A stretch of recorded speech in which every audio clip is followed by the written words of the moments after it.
500 nəfərlik zala 200 nəfər adam yazmışam. Mən kimə soxuşdurmaya bu dəvətnamələri?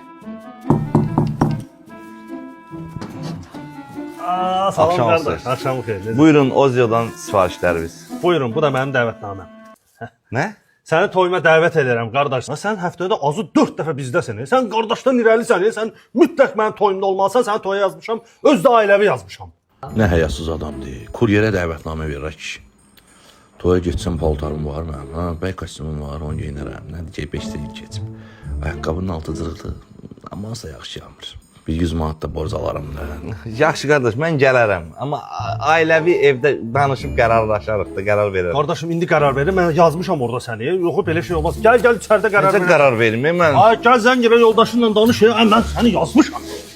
Danış. Alo. Salam əzizim.